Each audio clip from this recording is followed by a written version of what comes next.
Hechos 6.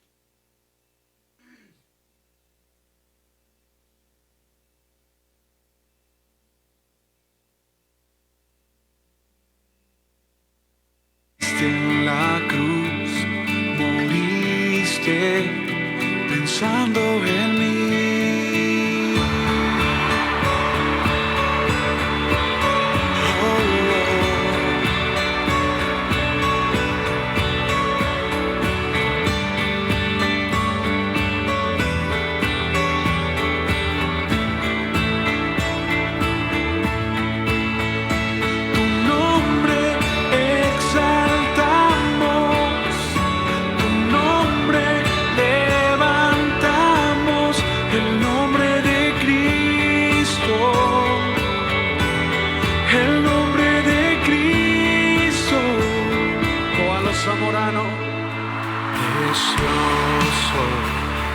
Precioso Dios,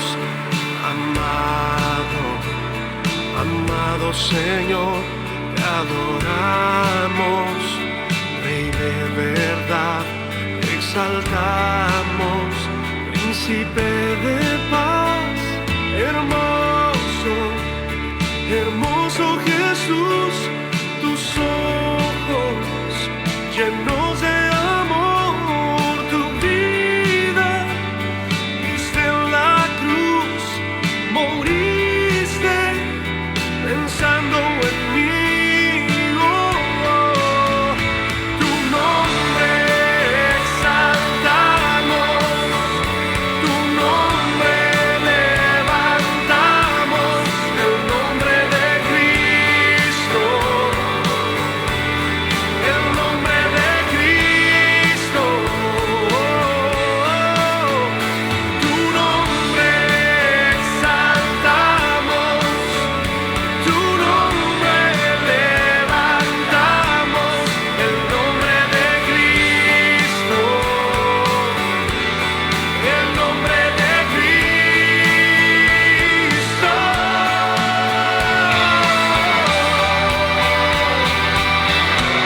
Levanta tus manos al cielo. Ay, exalta al que es digno de recibir toda gloria, toda honra. Sea a ti. Tu nombre exaltamos, tu nombre levantamos, el nombre de Cristo. Levanta tu voz y dilo. El nombre de Cristo. Sí, tu nombre exaltamos, tu nombre levantamos, el nombre de Cristo, el nombre de Cristo. Una vez más, sí, tu nombre exaltamos,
Dios les bendiga en esta hermosa tarde. Le damos la bienvenida al estudio de Discipulado y Liderazgo Bíblico de la Iglesia Jesucristo Mi Refugio de San Antonio.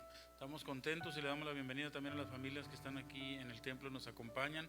Le voy a pedir si prepara en el libro de los Hechos, en el capítulo 6, así se llama este tema, Hechos capítulo 6. Es acerca, ¿verdad?, de cómo hay a veces necesidades en la iglesia y nosotros tenemos que mirar por las necesidades espirituales. La iglesia tiene que mirar también por las necesidades físicas, por las necesidades morales, también, ¿verdad?, de la sociedad o de aquí del área donde nosotros alcancemos a abarcar. Vamos a estar estudiando esta parte de la palabra en esta hermosa tarde. Le voy a invitar si me acompaña en oración. Señor, le damos gracias por este hermoso tiempo que nos presta. Señor, gracias por su palabra. Gracias, Señor, por sus hermosas promesas. Gracias, Señor, por el poder de su Espíritu Santo que nos guía y nos guardó en todo este día. Señor, gracias por sus cuidados, por su protección y su guianza. Señor, gracias porque temprano, Señor, le rogábamos que cuidara a nuestras familias en los hogares, y usted lo ha hecho. Señor, usted ha guardado nuestros hijos, nuestros familiares, Señor, en los hogares, Señor, y también nos ha dado un trabajo y nos ha dado la oportunidad de regresar a casa, Señor, con buena noticia, Señor, con el fruto del trabajo, Padre. Gracias, Señor, por su misericordia en este día. Le pedimos que usted nos guíe a través de esta palabra, que nos guíe texto a texto, para que podamos nosotros, Señor, no solamente entender el logos de su palabra, sino entender el rema de su palabra, y sobre todo que esta palabra se haga en nuestras vidas una realidad en cada uno de nosotros. Se lo rogamos en el nombre de Jesús. Abra nuestros oídos espirituales, abra nuestro entendimiento, prepare nuestro corazón. Declaramos que somos buena tierra, Señor, y que esta palabra es una semilla que va a dar fruto en su tiempo en nuestras vidas, en el nombre de Jesús. Amén, amén. Y la iglesia dice amén. Le damos las gracias al Señor. Mire lo que dice en el capítulo 6 del libro de los Hechos. Acuérdese que Lucas escribió, o se le adjudica, ¿verdad?, al autor a Hechos, se le adjudica a Lucas, porque en el libro de Lucas dice: oh excelentísimo Teófilo, es una carta a Teófilo. Y en Hechos capítulo 1:1 dice: en el primer tratado, oh Teófilo, hablé acerca de todas las cosas que Jesús comenzó a hacer y enseñar, hasta el día en que fue recibido arriba, después de haber dado mandamientos por el Espíritu Santo a los apóstoles que había escogido. Entonces se le adjudica también al médico, ¿verdad?, al apóstol Lucas, el libro de los Hechos. Y en el capítulo 6 hay un pasaje que se llama elección de 7 diáconos. Acuérdese del estudio de la numerología bíblica, que nosotros mirábamos que el número 7 significa plenitud. No significa que nosotros vamos a hacer un estigma de que solamente 7 diáconos debe de ser, y una iglesia que tenga 8 diáconos no es bíblica. No es así. Sabemos que en la numerología bíblica que el número 7 significa plenitud, significa perfección. A eso es lo que se refiere. Por eso es bien importante que no se pierda los estudios, ¿verdad?, de la palabra del Señor. Dice, el pasaje se llama elección de 7 diáconos, y dice el versículo 1: en aquellos días, como creciera el número de los discípulos, hubo ¿qué es lo que hubo ahí? Hubo murmuración. Estamos en Hechos 6, capítulo 6, versículo 1. Dice: hubo murmuración de los griegos contra los hebreos, de que las viudas de aquellos eran desatendidas en la distribución diaria. ¿Por qué eran desatendidas? Porque dice en las primeras palabras del versículo 1 del capítulo 6 de Hechos, dice: en aquellos días, como creciera el número de los discípulos.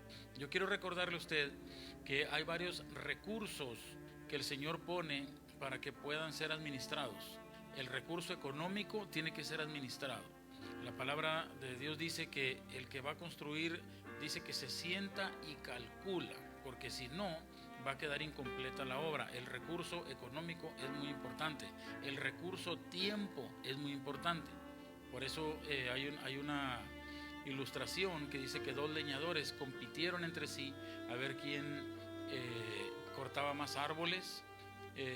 Uno cortaba 2 horas y 5 minutos afilaba su hacha, y el otro no paró durante todo el tiempo de la competencia y cortó menos árboles que el que paraba a afilar el hacha, por obvios motivos, porque la persona en los 5 minutos que afilaba el hacha recuperaba fuerzas y cada hachazo era efectivo, cortaba, y el otro cuate, ya conforme iba pasando las horas, cortaba menos árboles, hacía más esfuerzo y sobre todo el hacha no penetraba en la madera. Entonces era ineficaz. Entonces el recurso tiempo es importante, el recurso económico es importante, pero uno de los recursos más tremendos, y se lo digo por experiencia propia, buena o mala, es el recurso humano. Cuando entre más, o sea, todo está bonito hasta que llega la gente. Con eso se lo digo todo. Todo está perfecto hasta que llegamos usted y yo. El planeta y el parque y el bosque y el arroyo va a estar bonito hasta que lleguemos usted y yo. Porque vamos a llegar a ensuciar, vamos a llegar a cortar, vamos a llegar ahí a hacer muchas cosas, etcétera. Y sobre todo uno piensa por allá, otro piensa por acá. El recurso humano es uno de los recursos más difíciles de administrar, uno de los más difíciles de dirigir. En el aspecto de administrar significa todo eso. Entonces, por eso dice el versículo 1, dice, en aquellos días, como creciera el número de los discípulos, o sea, había más gente que quería aprender, había más gente que había que ministrarles, el Espíritu Santo había que ministrarles el discipulado, ¿verdad? De dónde viene la salvación, todo lo que le tenían que enseñar. Entonces empezaron a desatender a las viudas. O sea, hubo algo tan práctico que se les pasó, ¿verdad? A los discípulos, como dice uno, jalaban la cobija para este lado y se destapaban de aquel lado. Entonces ellos miraron eso. Qué bueno que los griegos miraron eso, y qué bueno que levantaron esa murmuración en contra de los hebreos, ¿verdad? O sea, no los confrontaron, no les dijeron, saben que necesitamos hablar con ustedes para hacerles una observación, para hacerles un comentario, algo que tómenlo o déjenlo, ¿verdad? Pero nosotros estamos mirando esto, sino que murmuraron. No hay que murmurar. Cuando usted sea nuevo o viejo en la iglesia, nuevo o viejo en la empresa o donde sea, no va a ganar nada con murmurar, sino hay que actuar. Vaya al departamento de la ciudad y haga el comentario por escrito, o a la persona encargada de donde usted va a hacer el comentario, para que hagan algo. O sea, no tiene caso estar murmurando. Pero bueno, así lo está registrando aquí en Hechos 6:1. Dice, hubo murmuración de los griegos contra los hebreos, de que las viudas de aquellos eran desatendidas en la distribución diaria. Dice el versículo 2, entonces los 12 convocaron a la multitud de los discípulos y dijeron, lo que hicieron los discípulos, los apóstoles, no contrarrestaron la murmuración, no dijeron, ustedes no tienen por qué decirnos nada, nosotros somos los hebreos, ustedes son los griegos, ustedes son los que vamos a evangelizar. ¿Desde cuándo, verdad, el pato le tira la escopeta? O sea, nosotros somos los que traemos la verdad, ustedes se callan y ya. No, sino que vieron que por eso Dios tiene que estar en el asunto. Dice, entonces los 12 convocaron a la multitud de los discípulos y dijeron, no es justo que nosotros dejemos la palabra de Dios para servir a las mesas. ¿Por qué? ¿Por qué no es justo? ¿Alguien quiere tener una opinión? ¿Por qué no es justo, por ejemplo, que una persona deje de estudiar la Biblia para ir, por ejemplo, a visitar a un enfermo, o para ir a comprar algo de comida y llevárselo a algún huérfano, a alguna viuda, a algún anciano, o ir a visitar un preso? Las dos cosas son importantes, y de hecho la Biblia dice bien claro que nuestra fe sin obras es muerta. O sea, Dios lo condena a eso. Si nosotros nos la pasamos nomás orando, leyendo la Biblia y ayunando y aprendiendo, llegamos, como dijo el predicador, a ser cristianos mongoles con el cabezonón de tanto conocimiento, pero no actuamos. Entonces, ¿por qué dice aquí en el versículo 2? Entonces los 12 convocaron a la multitud de los discípulos y dijeron, no es justo que nosotros dejemos la palabra de Dios para servir a las mesas. ¿Por qué? Porque ellos ya habían servido. ¿Alguien tiene un comentario? Bueno, sí, ya va a estar listo el micrófono por si alguien, para que se pueda escuchar en internet también, así como en el templo. ¿Por qué? ¿Alguien quiere dar un comentario?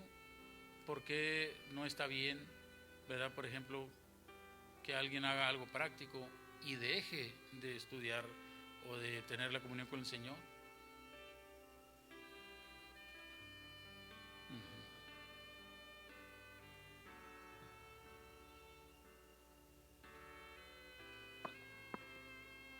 Sí, tiene que haber un balance. una balanza de los dos.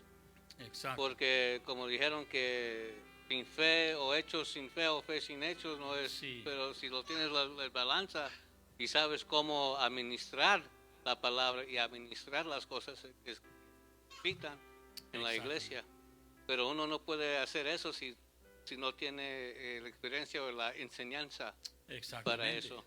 Exactamente. Y también nosotros podemos mirar, por ejemplo, cuando sucedió lo del huracán Mitch, que uno de los países más afectados fue Honduras, hubo gente que no, o sea, era imposible pagar exportación y pagar importación de comida, de etcétera. Lo que llevaban era la palabra de Dios, o sea, porque eran gente que estaba no solamente en necesidad económica, era gente que estaban en contra del tiempo para poder levantar una casa, porque eran noches y noches y noches durmiendo a la intemperie y no tenían un hogar. O sea, estaban contra el tiempo, estaban contra la finanza que no existía, y tenían una desesperanza.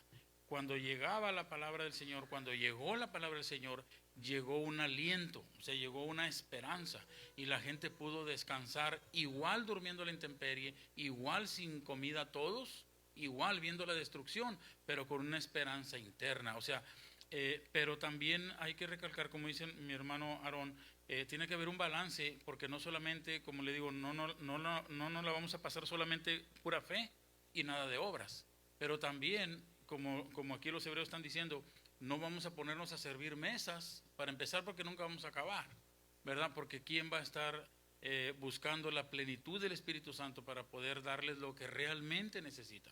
Que alguien les sirva a la mesa es necesario, porque si no, imagínense, llega uno al restaurante y no hay mesero, y el cocinero allá tiene todo listo, pero no hay meseros, entonces no hay quien sirva, y si nos paramos todos vamos a hacer un desorden ahí.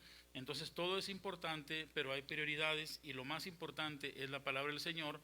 Por eso nosotros entendemos entre líneas, dice, no es justo que nosotros dejemos la palabra de Dios. ¿Por qué? Porque en realidad desde Génesis hasta Apocalipsis miramos que la Biblia de lo que se trata es que lleguemos a la meta final, ¿verdad? La meta final no es este planeta, la meta final no es que usted tenga una mansión o aunque sea un techo donde dormir. Esa no es la meta final, esas son metas a corto plazo, ¿verdad? Que uno necesita, pero la meta final es la ciudadanía celestial.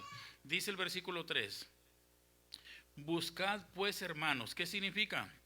Buscad pues, dice, hermanos, de entre vosotros a 7 varones, número 1, de buen testimonio. ¿Qué significa un buen testimonio? Que son irreprensibles, que no son personas perfectas, pero que se ve que se esfuerzan, ¿verdad?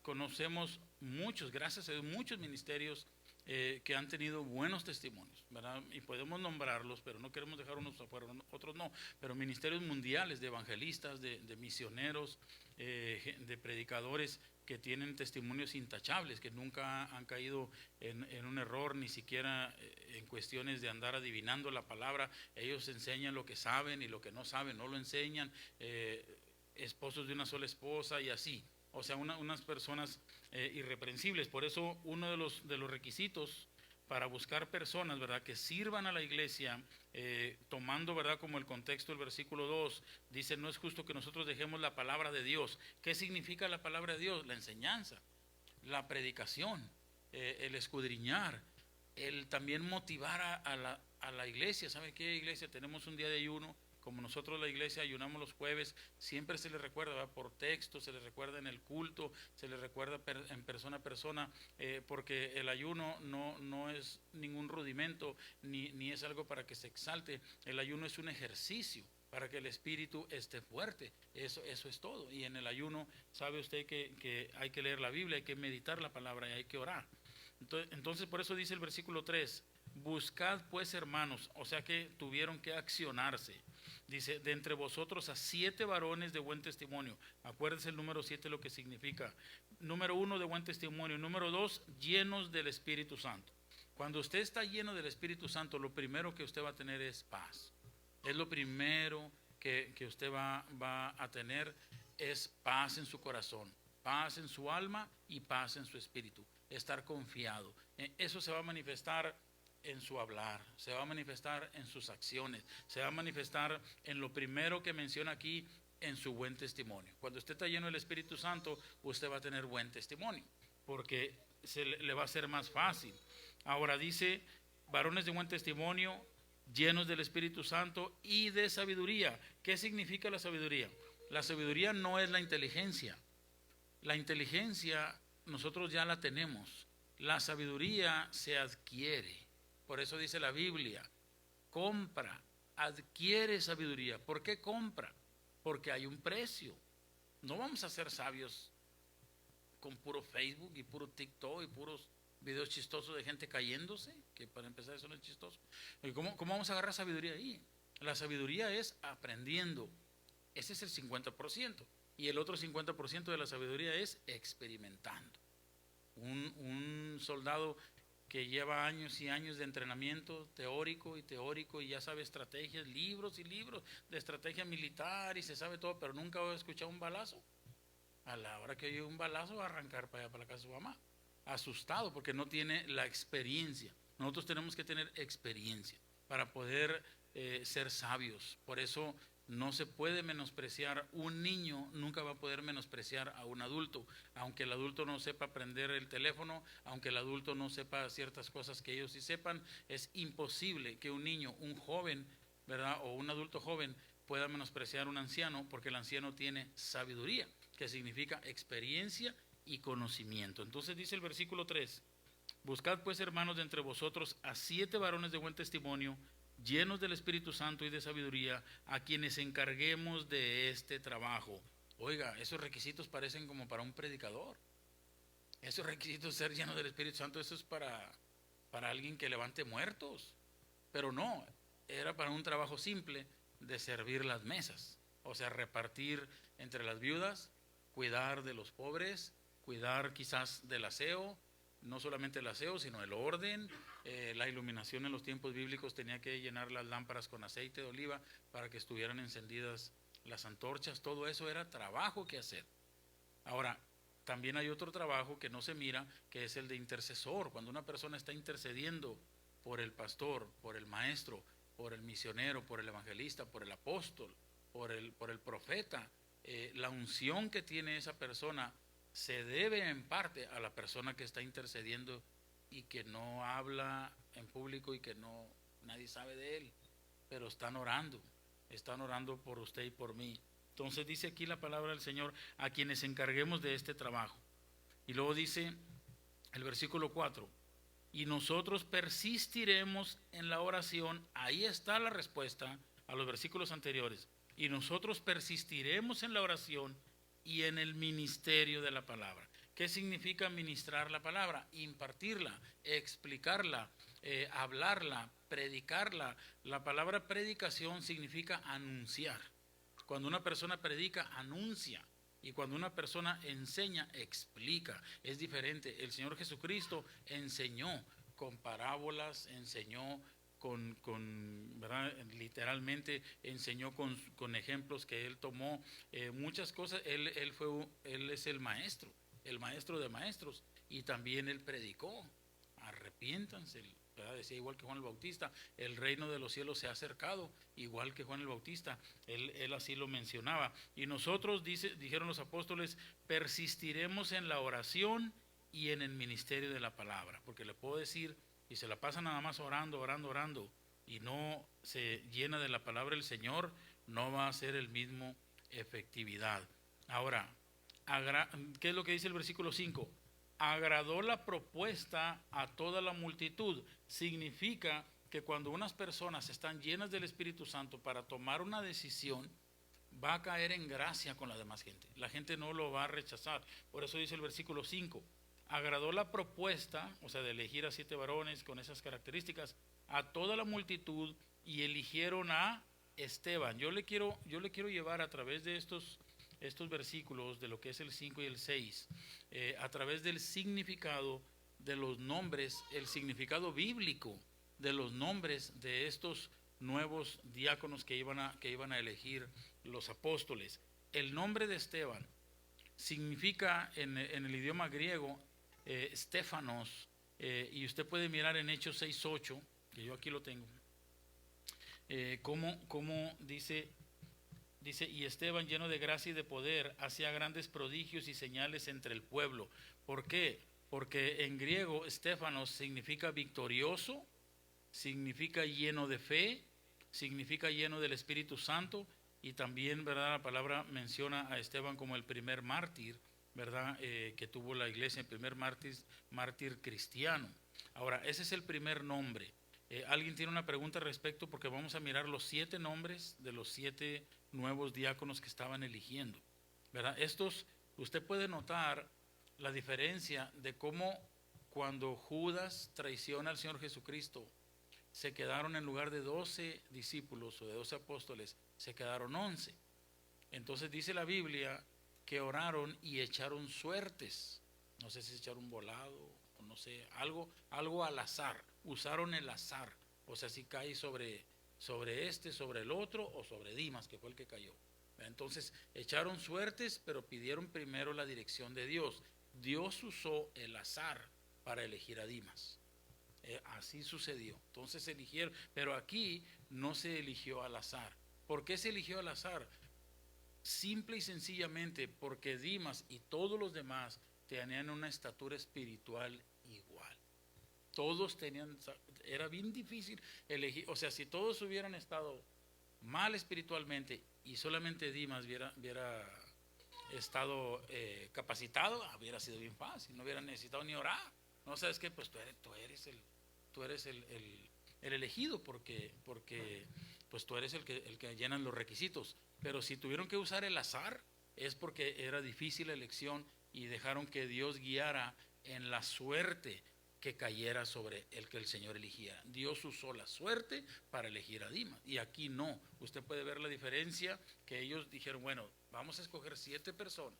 Las 7 personas con más estatura espiritual fueron las que se escogieron en esta ocasión, ¿verdad? Entonces dice el versículo 5, agradó la propuesta a todos, dice, y eligieron a Esteban, varón lleno de fe y del Espíritu Santo. Y luego dice, eligieron también a Felipe. Felipe, dice el estudio, que significa un nombre propio, pero también significa un apellido. En el latín se pronuncia Filipos, con doble L y con doble P, y también el latín filo significa amor, ¿verdad? Entonces puede ser un nombre, puede ser un apellido, significa amor. Fue discípulo de Juan el Bautista primero, después el Señor Jesucristo le dice en Juan 1:43, le dice que le siga, vio a Felipe y le dice sígueme. Después Felipe fue con Natanael y le dijo hemos encontrado, ¿verdad?, al Señor y todo eso. Pero eso es lo que significa el nombre de Felipe, está mencionado en Juan 1:43, yo quiero leerlo mejor. Juan 1:43 dice la palabra del Señor, el siguiente día quiso Jesús ir a Galilea, dice Juan 1:43, y halló a Felipe y le dijo, sígueme. Y el versículo 44 dice, y Felipe era de Betsaida, la ciudad de Andrés y Pedro. Felipe halló a Natanael y le dijo, hemos hallado a aquel de quien escribió Moisés en la ley, así como los profetas, a Jesús, el hijo de José de Nazaret. Y luego ya Natanael, ¿verdad?, se rió y dijo, ¿cómo de Nazaret iba a salir algo bueno, etcétera? Usted conoce la historia. Ahora, el tercer diácono que eligieron se llamaba Prócoro. Dice el versículo 5, dice a Felipe, y luego después dice a Prócoro. En griego se pronuncia Prochoros y en latín se pronuncia Prochorus. Prócoro viene de la tribu de Leví. Dice el estudio que un levita se encargaba de todo lo relacionado con el templo, de la adoración, de la alabanza, de los sacrificios. Eso lo puede mirar usted en el libro de Números, en el capítulo 8, versículo 19. El significado de prócoro es el que preside el coro o el que prospera o progresa. Entonces, prócoro no solamente tenía el nombre, su significado en griego y en latín, sino que significaba que era un líder. Ahora, ¿por qué estamos mirando los significados de estos primeros 3 nombres? Porque si estaban eligiendo unos líderes o unos diáconos que tuvieran estas características, que fueran victoriosos, que fueran fieles y sobre todo, como dice aquí, ¿verdad?, que tuvieran esa actitud de liderazgo, eso es necesario. Porque imagínense diáconos que tienen que andar atrás de ellos, y que no quieren aprender, o que no quieren ni siquiera ir a la iglesia, o que no quieren vestirse adecuadamente, etcétera. O sea, gente de puche, ¿verdad?, que tienes que andarlo empujando y empujando. No, ellos no tenían necesidad, ya tenían esas características. Por eso le estoy leyendo yo lo que significa cada nombre, ¿verdad?, a lo que se dedicaban, dependiendo su nombre que era, que no necesariamente quiere decir que si se llamaba Prócoro tenían que estar en el templo, ¿no? Porque aquí lo iban a elegir para servir las mesas. No se le olvide que en los primeros versículos usted y yo leímos que era un trabajo que ellos iban a hacer. No los estaban eligiendo para predicar, no los estaban eligiendo para enviarlos, los estaban eligiendo para trabajar. Y aún así era una forma muy cuidadosa. Por eso en las iglesias locales, cuando se elige un líder y ese líder tiene que servir, tiene que reunir ciertas características que la denominación o la iglesia local requiera. Cada quien tiene su parámetro pequeño, no, nomás con que sea salvo y bautizado, es decir. Pero hay unos parámetros más amplios. No, tiene que tener una familia sometida, tiene que tener buen testimonio. O sea, hay unas iglesias que le exigen más a los líderes para servir, no para predicar, no para andar visitando enfermos, no para orar por los endemoniados ni nada, no, para trabajar. Simple y sencillamente para trabajar tienen que reunir los líderes, al menos de la Iglesia de Jesucristo en mi Refugio, tienen que reunir requisitos espirituales. No, usted está grandote, hermano, está bueno ahí en la puerta. ¿Verdad? En la puerta ahí póngase, porque está usted grande y ancho y todo, y sirve de aplacalocos, ahí se pone loco alguien y de volada. No, ese no es. Aunque sea para trabajar, tiene que tener requisitos espirituales. Pero como le digo, va a haber iglesias que su parámetro, no, está casado, hermano, sí, está bautizado, sí, ok, no, échale ganas. Y ya lo anotan ahí. Eso es libertad de cada quien. Llevamos 3 nombres, ¿alguna pregunta hasta aquí? Bueno, esto se va a poner mejor, dígale a su hermano. En Lucas 5:10 menciona, vámonos al libro de Lucas, Mateo, Marcos y luego Lucas. Lucas 5, en el versículo 10, dice: y asimismo de Jacobo y Juan, hijos de Zebedeo, que eran compañeros de Simón. Pero Jesús dijo a Simón: no temas, desde ahora serás, ¿qué dice? Pescador de hombres, le dijo el Señor a Pedro. El cuarto nombre del diácono que eligieron se llama Nicanor. Nicanor en griego se pronuncia Nikeaner, que significa en griego vencedor de los hombres. O sea, personas con unos argumentos firmes. Quizás ese líder sea con un testimonio firme, de que no va a venir alguien a decirle: oye, ¿sabes qué? Tu pastor tiene cara de marihuano, no fumará marihuana. Y luego el líder: no, pues no sé, mano, yo no lo conozco, yo nomás estoy aquí en la puerta sirviendo. Imagínese. O sea, los líderes son de un testimonio firme. ¿Sabes qué? No faltes el respeto, o cualquier respuesta, pero no puede estar dudando, sino que son personas. Por eso Nicanor significa vencedor de los hombres, o sea, tienen un argumento firme. También son sociales, son generosos, aunque a veces, dice el significado del nombre de Nicanor, que no saben demostrar su cariño. O sea, a veces no lo saben demostrar, pero no que no lo sepan, es que no lo tengan. Era un nombre muy común entre los griegos. Nicanor era como Juan, yo creo, en México, ¿verdad? O como John aquí en Estados Unidos, ¿verdad? Era un nombre muy común entre los griegos. Como le dije, significa vencedor de los hombres y también victorioso y conquistador. Y ese líder con esas características avanza confiado. O sea, él sabe que si decide una cosa, él lo va a hacer, y lo va a hacer porque es una buena decisión. O sea, no es una persona fluctuante, no es una persona que lo venzan a él, sino que un Nicanor, o sea, un líder que tenga estas características, esa persona va a vencer a los hombres, no en tratar de agarrar y con un espíritu de competencia, no, sino porque su testimonio va a ser de peso. ¿Sabes qué? Yo sé que el Señor sana.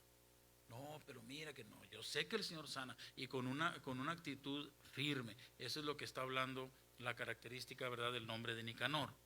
Quinto nombre, usted puede mirar en Mateo 5:37, Mateo capítulo 5:37, Mateo 5:37 dice, pero sea vuestro hablar, ¿cómo? Sí, sí, o sea, tu sí, que sea sí, no, no, dice, porque lo que es más de esto, de mal procede. O sea, si tú dices, no, sí, sí, sí lo voy a hacer, pero ya te conocen que no, entonces tu sí no es sí, tu sí es no, ¿verdad? Yo siempre le digo, bromeando a los recién casados, ¿verdad? Siempre le digo, tienes que aprender el código de tu esposa, porque a veces cuando la esposa le dices, ¿tienes hambre? No, y sí tiene, pero no sé, ¿verdad? Yo la verdad ahí voy, pero estoy aprendiendo también, pero tienes que aprender a leer el código, o sea, y bueno, pues yo no sé por qué me fui para el monte, pero tu sí tiene que ser sí y tu no tiene que ser no, o sea, que tu hablar sea firme, y por eso dice aquí, ¿verdad? En el nombre de Nicanor, que él sabe, ¿verdad? Que es vencedor de los hombres, él sabe. Ahora, nombre número 5, Timón. El significado es fuerte como un oso. Ese líder tiene el carácter firme, aunque a veces es intransigente. O sea, una persona intransigente a veces es imprudente, a veces no tiene sentido común, a veces no tiene ética, a veces puede, o sea, como dice uno, a veces la riega, ¿verdad? O sea, a veces se le sale cualquier palabra o algo, no altisonante, sino que una persona intransigente no siempre hace lo que tiene que hacer, no siempre hace lo correcto, pero eso no quiere decir que es malintencionado. A veces este nombre de Timón dice que a veces esta característica de este líder puede ser un poco brusco o tajante. ¿Verdad? Yo siempre bromeo cuando estaba de diácono del pastor Alonso ahí en Austin, se acababa el culto, les daba un minuto y medio y les apagaba las luces, porque yo sabía cómo batallaba el pastor para pagar el recibo de la luz, y dije, bueno, si son tantas lámparas, son tantos watts, son tantos dólares, dije, y tanto el estacionamiento tan iluminado por el sol, dije, pues ¿qué están haciendo platicando aquí una hora adentro? Entonces les apagaba los focos.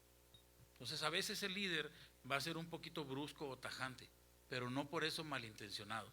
Y si hay que corregirle, porque yo también fui chofer de la VEN en México y varias veces dejé familias, vamos, pregúntale a mi esposa, dejé familias en las casas porque salían a las 4 de la tarde de trabajar y yo pasaba por ellos a las 6:30, estaban viendo la novela y querían que todavía los esperara para que se vistieran. Entonces yo le daba a la VEN y el pastor me regañaba y me regresaba para recoger a las familias. Porque si téngales paciencia, no, ya tuvieron 2 horas y media viendo novela y ahora se quieren meter a bañar corriendo y todo. Y yo con la camioneta ahí, con la demás gente, le dije, yo tengo una ruta, tengo un horario. No, ya después de que me escuchaba, me decía, regrésese por ella. Entonces a veces este líder va a ser un poco brusco o un poco tajante. Dice también el significado de Timón, que a veces este líder disimula su sensibilidad porque es sensible, pero lo disimula. Es tierno, pero lo disimula.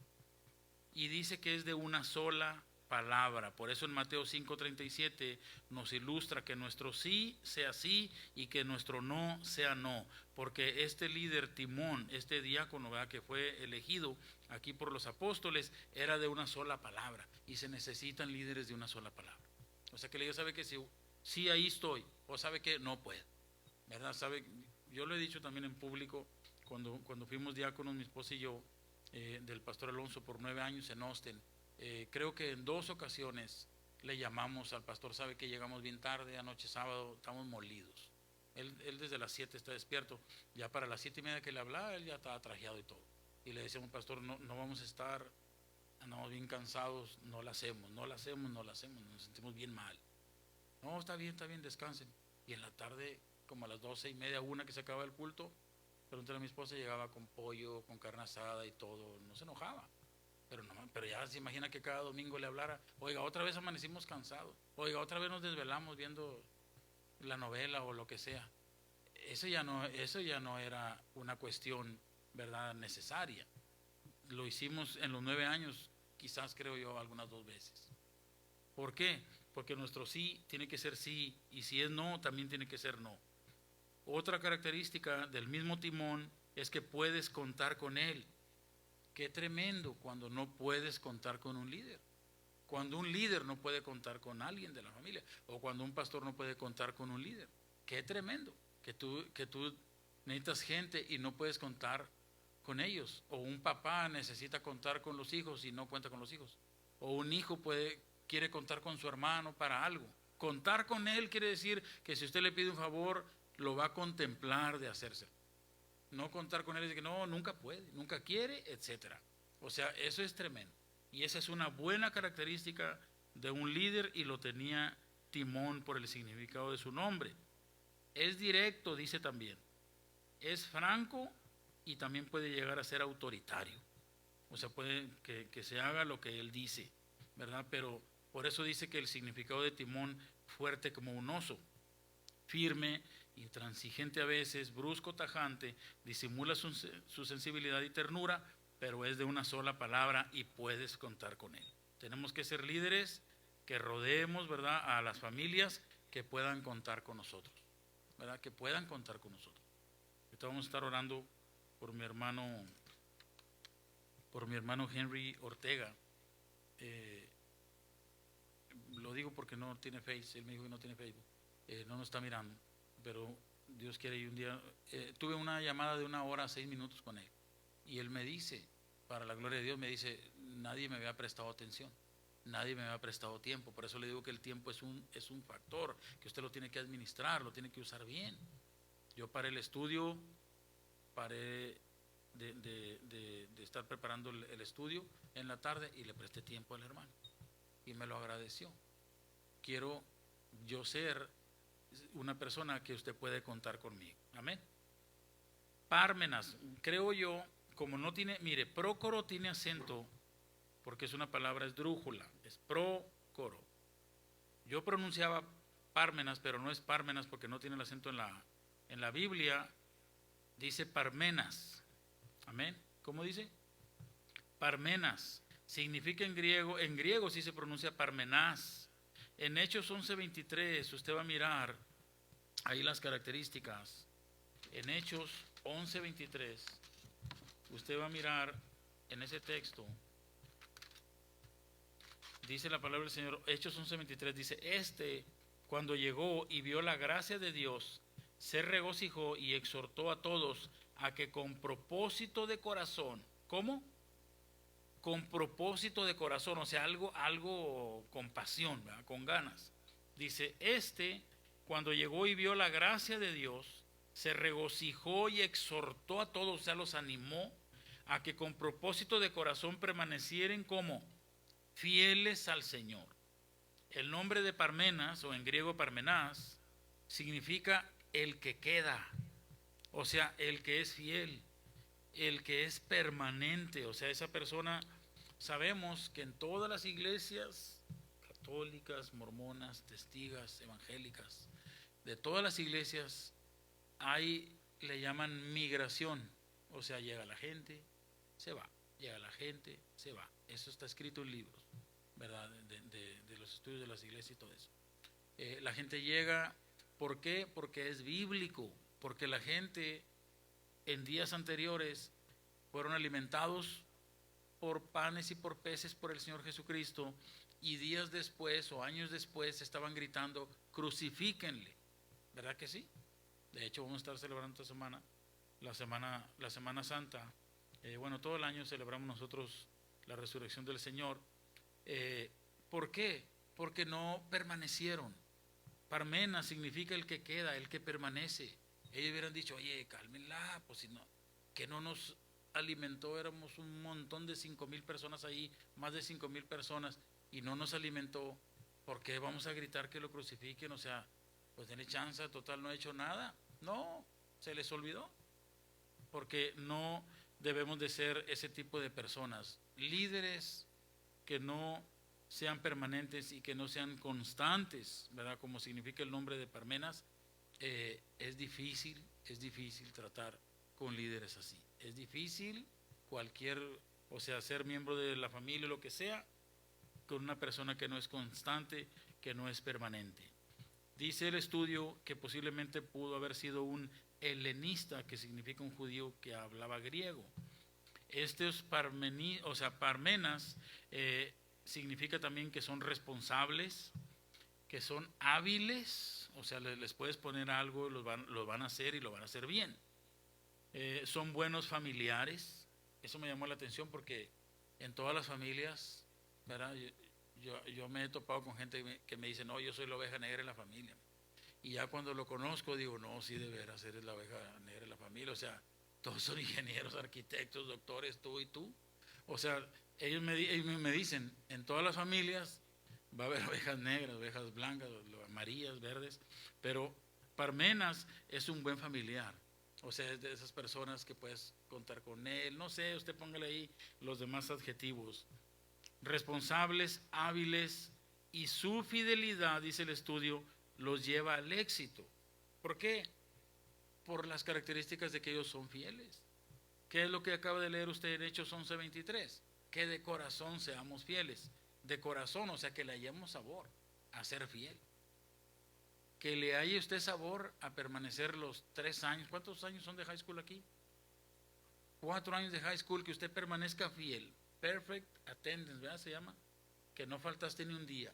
Ni un día faltaste, fuiste con cólico, fuiste con temperatura, granizó y llegaste, nevó y llegaste, no prendió el carro y pediste ride, pero llegaste. Eso es lo que significa cuando tú eres una persona que buscas permanecer, que buscas ser fiel, que buscas ser constante, y la constancia hasta Dios la premia. Con más razón una escuela, con más razón una empresa, y un líder en una congregación con estas características es de beneficio para la iglesia, porque o sea, el pastor no se beneficia, se va a beneficiar la iglesia. Nicolás, ¿tiene alguna pregunta hasta aquí? Prepare Efesios 4:12, prepare Hechos 20:35 y prepare Santiago 4:6. Nicolás significa, mire, esto va más allá. Este es el séptimo diácono que eligieron. Significa pueblo victorioso. ¿Por qué significa el nombre de Nicolás pueblo victorioso? Hay una promesa, pero ese texto no lo saqué. Hay una promesa que dice que vas a ser bendecido tú, tus hijos y los hijos de tus hijos. ¿Por qué vas a ser bendecido? ¿Qué? ¿Por guapo? ¿Qué? ¿O por rico? ¿Qué? ¿Por qué vas a ser bendecido? Por la promesa de la palabra. Por la promesa. Por eso es importante que conozcamos, y nos iríamos al principio del estudio, que conozcamos, que escudriñemos, que, o sea, como dice, personas llenas del Espíritu Santo. Una persona llena del Espíritu Santo no vas al mercado a comprar una tonelada de Espíritu Santo, que te la lleven ahí a tu casa. El Espíritu Santo usted lo tiene que buscar la llenura del Espíritu Santo en comunión y también en lectura de la palabra. Usted tiene que buscar la comunión. Nos regresaríamos al principio del estudio. Pueblo victorioso significa que está hablando de generaciones. Está hablando de generaciones. Yo le he dicho, y la gloria es para Dios, soy 6ª generación de cristianos. Mi bisabuela, mi abuela, mi mamá y yo. 4ª generación. Mis hijos son 5ª generación, mis nietos son 6ª generación de cristianos. Si ellos eligen ser cristianos. Y si no eligen, cada quien tiene libertad, ¿verdad? De elegir. El Señor no quiere esclavos. El Señor quiere, como el significado de Nicolás, que fue el 7º diácono, quiere gente victoriosa. Dice que su característica es ser generoso con amigos. Ponga mucha atención en esto. Son generosos con amigos, pues es fácil, ¿no?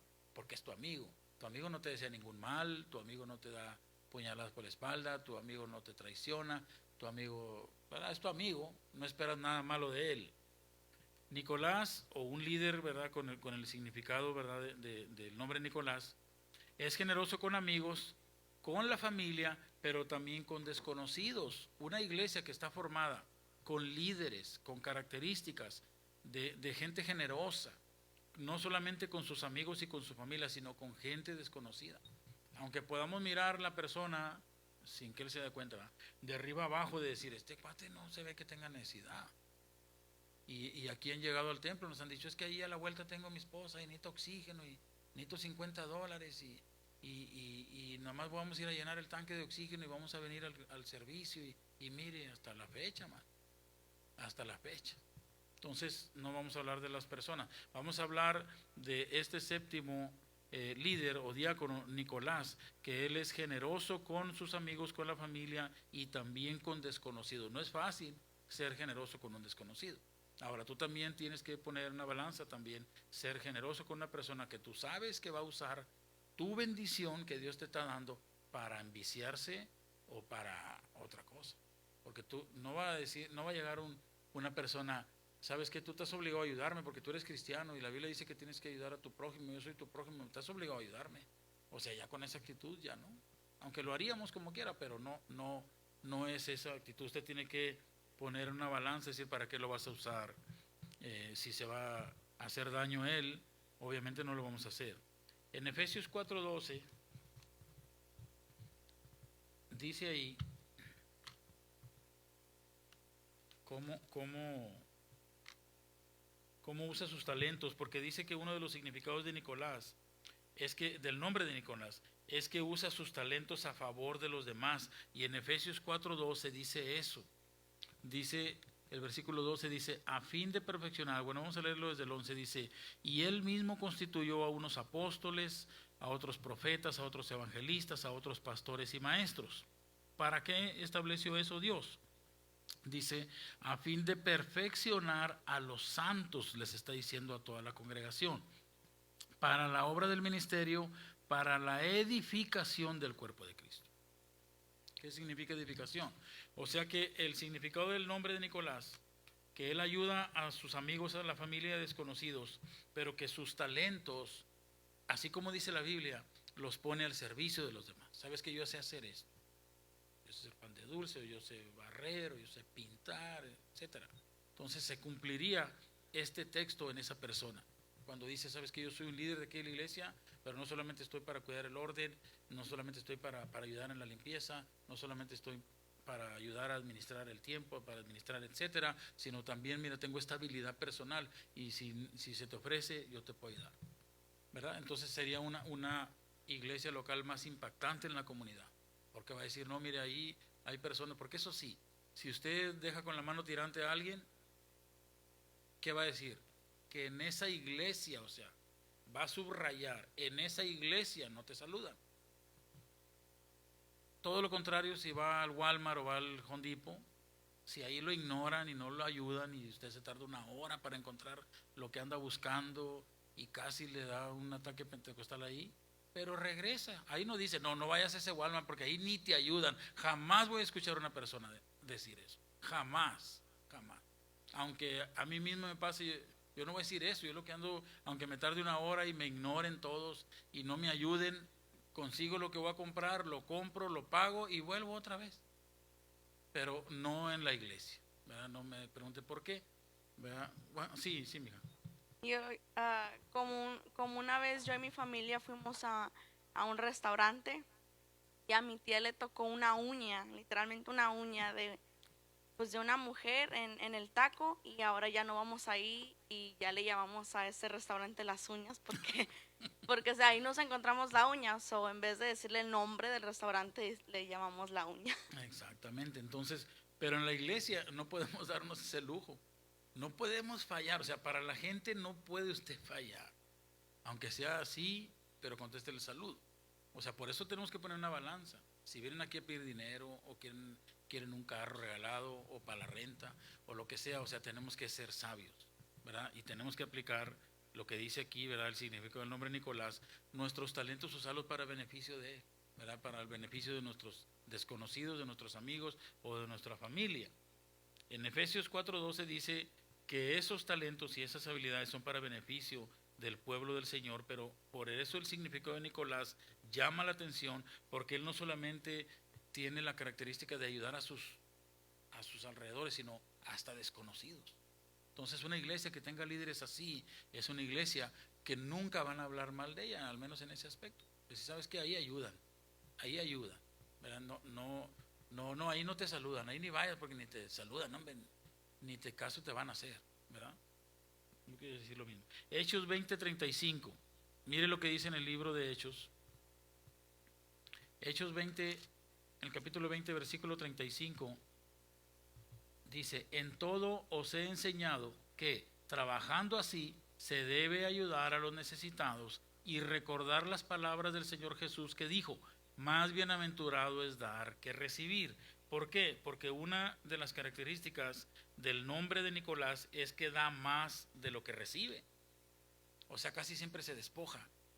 Va a ser muy difícil que ese líder diferencia de los otros, de Nicanor y de Parmena, que ellos tienen otras características y pueden llegar al liderato, o sea, pueden llegar a ser líderes, a ser prominentes o quizás también hasta ricos, porque ellos no hablan de su generosidad, sino que habla de su fidelidad, o habla de un testimonio firme, o habla de otras características, pero no habla, ¿verdad?, de que dan más de lo que tienen.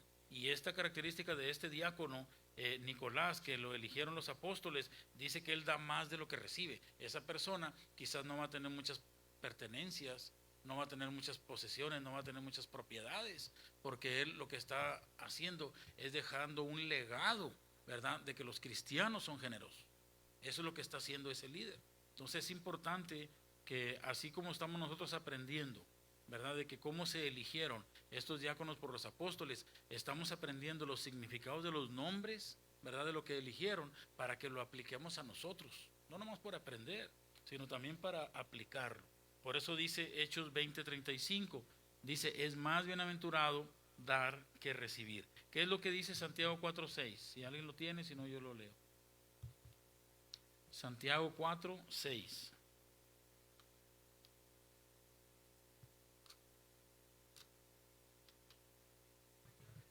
Por esto dice, Dios resiste a los soberbios y da gracia a los humildes. Exactamente, Santiago 4:6 dice, pero Él, o sea, Dios, pero Él da mayor gracia. Por esto dice, Dios resiste a los soberbios y da gracia a los humildes. Eso está mencionado en Génesis 1:26. Dice, Él da mayor gracia, por esto dice, Dios resiste a los soberbios y da gracia a los humildes. Cuando Dios te da gracia, otra de las características de Nicolás, del nombre Nicolás, es de que su generosidad lo lleva a puestos de liderazgo. O sea, esa persona es más útil como líder, ¿verdad?, que como trabajando solamente en algún puesto diferente, ¿verdad?, en la iglesia. Entonces, ¿por qué? Por generoso, porque él no solamente dice que da más de lo que tiene, o sea, él invierte tiempo, invierte sus recursos, invierte sus finanzas quizás, invierte sus conocimientos, invierte sus habilidades personales que tiene, todo más de lo que quizás le den a él. Pero qué bonito, ¿verdad?, que él pueda, ¿verdad?, tener esa habilidad, ¿verdad?, y que nosotros podamos contar con líderes de este tipo. Amén. ¿Se identifica usted con alguno? ¿Alguien quiere opinar con quién? ¿Con alguno de los que se identifica y por qué? A ver, tú, mija. Como un ejemplo. Yo creo que me identifico mucho con Nicolás por el hecho de que a mí, o sea, en mi persona no me gusta ser amable bueno, siento que ayudo a los que conozco y a los que no conozco, a mi familia.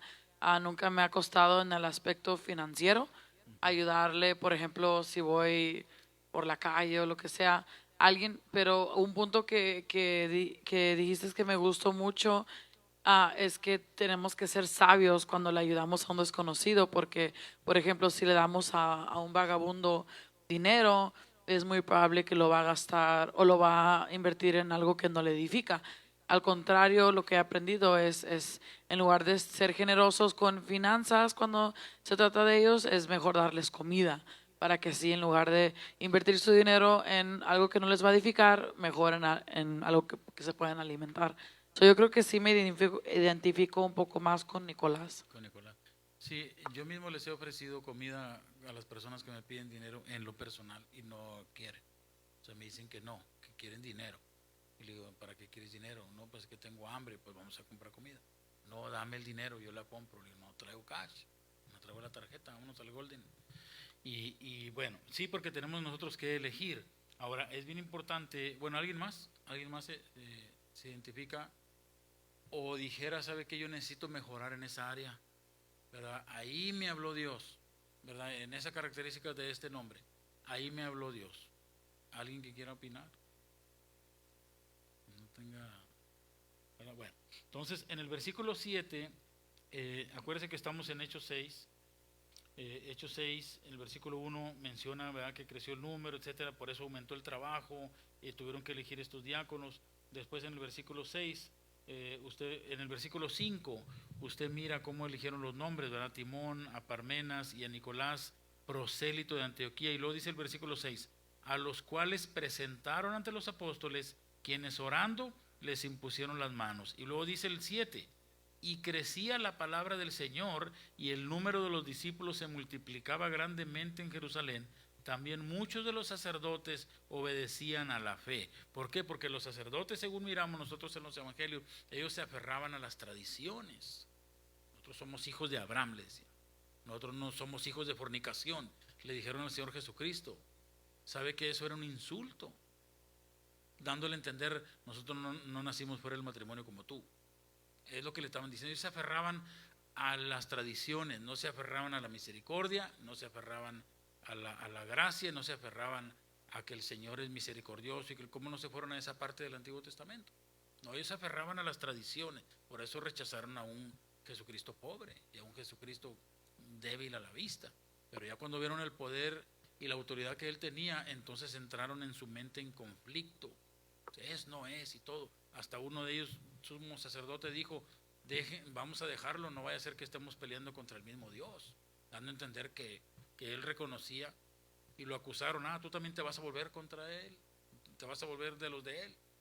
Y haber dicho un sacerdote, no, está bien, ahí muere. Haber dicho, no, ya no dije nada, porque se le iba a levantar todo. Entonces dice el versículo 7, y crecía la palabra del Señor. ¿Qué significa crecer?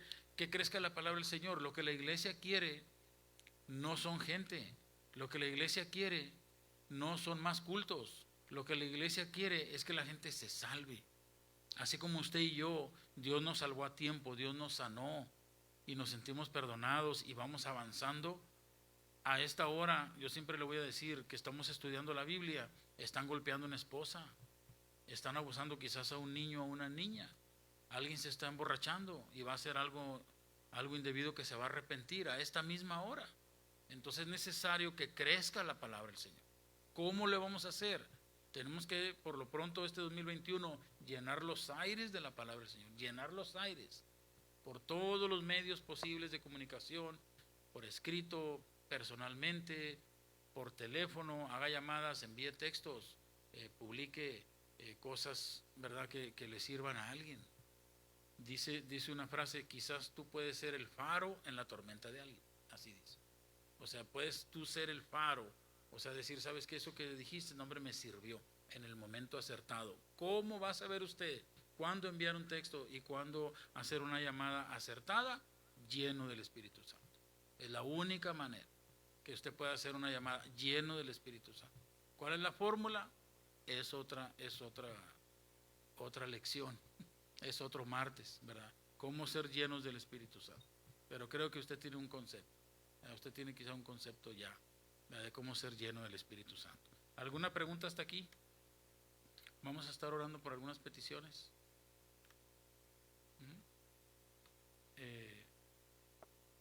Sí, yo tengo aquí una petición, pero también vamos a estar orando por...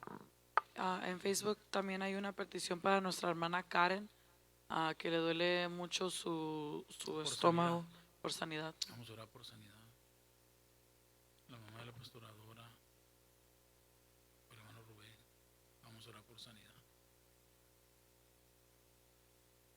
Por mi esposa también por sanidad. Vamos a orar por sanidad por todo el pueblo de Dios. De una vez, sí. Bueno, vamos a orar en esta hora. Padre, le damos gracias, Señor. Gracias por su palabra, Señor. Gracias por su guianza. Gracias por su amor, Señor, porque usted nos ama, por eso nos habla. Gracias, Señor, porque usted, Señor, el domingo nos enseñó a abrir nuestros ojos, a tener una visión espiritual, a pisar firme, Señor, a decidir, Señor, y poder avanzar, Señor, con esa visión espiritual. Gracias, Señor. Ponemos en sus manos, Señor, la vida de Pablo Salas, Señor. Ponemos en sus manos la vida de cada miembro de la iglesia, Señor, y de cada persona que está mirando este estudio. Ponemos en sus manos, Señor, la salud de cada persona que está afectada, Señor, con enfermedad. De mi hermano Rubén, Señor, sánelo. De mi hermana Karen, sánelo. De mi hermana Rocha, sánela, Señor. Mi esposa, sánela. Se lo ruego, Señor, en el nombre de Jesús. Sabemos, Señor, que usted nos ha delegado una autoridad, Señor, divina. Dice su palabra que usted nos ha dado poder de hollar serpientes y escorpiones, de pisotear toda enfermedad y ordenarle también a enfermedad que suelte los cuerpos en el nombre de Jesús. Declaramos, Señor, la sanidad sobre estos cuerpos. Le damos gracias desde este martes por los testimonios de sanidad que vamos a escuchar, Señor, porque dice su palabra que usted es el mismo ayer, hoy y por los siglos. Usted es el mismo Salvador, el mismo sanador, y su poder no ha menguado. Dice su palabra que su brazo no se ha acortado para salvar, para sanar, para libertar. Gracias, Señor, por su misericordia. Gracias por este estudio. Le pido que usted ponga su mano en nuestros corazones, Señor, que esta semilla que ha caído en esta buena tierra, Señor, no sea robada por las aves, Señor, como dice esa parábola, sino que caiga en buena tierra y que dé fruto en su tiempo. Se lo rogamos en el nombre de Jesús. Oramos también, Señor, por mi hermana Marta Sandoval, por sanidad. Oramos, Señor, por la congregación en Dallas. Si hay algún enfermo, Señor, esta oración es para ellos, Señor. Si hay alguien en necesidad, esta oración, Señor, nos unimos, Señor, al clamor en Dallas, nos unimos a la oración en Austin, en Mejía, unimos nuestra oración, Señor, en Luisiana, Señor, en Florida, Señor, en Nuevo México, en Coahuila, en Veracruz, en Guatemala, Señor. Unimos nuestro clamor y declaramos sanidad en su pueblo, Señor, en el nombre de Jesús. Que ninguna enfermedad se enseñoree de su pueblo, Señor. Ninguna enfermedad se enseñoree en su pueblo, en el nombre de Jesús, sino que ellos vengan a sanidad, porque su nombre va a ser exaltado una vez más, en el nombre de Jesús. Gracias, Señor. Gracias, Señor, porque usted dice en su palabra que usted nos escucha. Usted dice en su palabra, Señor, que usted oye nuestra oración y también la responde. Gracias, Señor, porque vamos a escuchar estos testimonios en el nombre de Jesús. También oramos, Señor, por la ofrenda que va a ser levantada, por las donaciones que estén dando, Señor. Le pedimos no solamente que multiplique en su casa, sino multiplique también en los hogares, Señor, de esas almas generosas, en el nombre de Jesús. Amén, amén. Y la iglesia dice amén. Así que vamos a esperar, ¿sí? El jueves tenemos servicio regular. Acuérdese que los miércoles nosotros, bueno, los martes como hoy tenemos estudio de discipulado y de liderazgo. Este más que nada fue de liderazgo, fue un tema de liderazgo. Es un tema que te va a exigir, ¿verdad? Que te va a confrontar. Un tema de discipulado es como una plataforma que te va a poner para que en esa verdad tú estés, ¿verdad? Pero hoy fue más que nada de liderazgo, un poquito fuerte, ¿verdad? Pero la palabra de Dios es la palabra de Dios. Amén. Entonces, los martes estudiamos la Biblia, los miércoles los dedicamos para visitar. Si alguien necesita visitación, si alguien necesita oración por sanidad, vamos a seguir orando por esas peticiones. Los jueves tenemos el servicio regular a las 7:30. Vamos a tratar de empezar la campaña. Ya, ahora sí ya estamos listos, ya está el altar listo, ya está el sonido listo, las sillas listas, ya está todo. Nomás le rogamos al Señor, ¿verdad?, que el clima nos deje hacer la campaña. Nosotros no somos cristianos de esos de que aunque esté frío vamos a estar afuera, ¿verdad? Ya nos conocemos. Pero queremos que el Señor nos dé un clima, ¿verdad?, como en California, para que no nos tengamos que quejar y no tengamos pretexto para venir a la carpa. Amén. Y también, ¿verdad?, pues los viernes se están reuniendo, ¿verdad?, los jóvenes, los sábados nos reunimos los varones, los lunes se reúnen las mujeres. Estamos en actividad, único y exclusivamente queremos que la iglesia local sea de bendición a nuestra comunidad y a las familias. Amén. Así que vamos a orar para ser despedidos. Gracias, Señor, por este estudio. Gracias, Señor, por esta enseñanza. Le rogamos, Señor, que usted nos siga guiando y nos siga dando entendimiento, y sobre todo, no solamente aprender, sino le rogamos que podamos practicarlo, Señor, y podamos nosotros aplicarlo en nuestras vidas. Le pedimos también, Señor, en esta oración, que usted nos lleve con bien a los lugares donde vamos. Se lo rogamos en el nombre de Jesús, y que usted sea también con los que están mirándonos a través del internet, en el nombre de Jesús. Gracias, Señor. Amén, amén. Y la iglesia dice amén. Dice la palabra del Señor en Josué 1:8: nunca se apartará de mi boca este libro de la ley, sino que de día y de noche meditaré en él, para hacer y guardar conforme a todo lo que en él está escrito, y entonces haré prosperar mi camino y todo me saldrá bien. Josué 1:8. 1, 2, 3. 1, 2, 3. 1, 2, 3. Shabbat Jireh. Dios les bendiga. Estamos despedidos. Shabbat. El muro se cayó, desde Jericó. El muro se cayó, dando gloria a Dios. El muro se cayó, desde Jericó.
Claro que sí.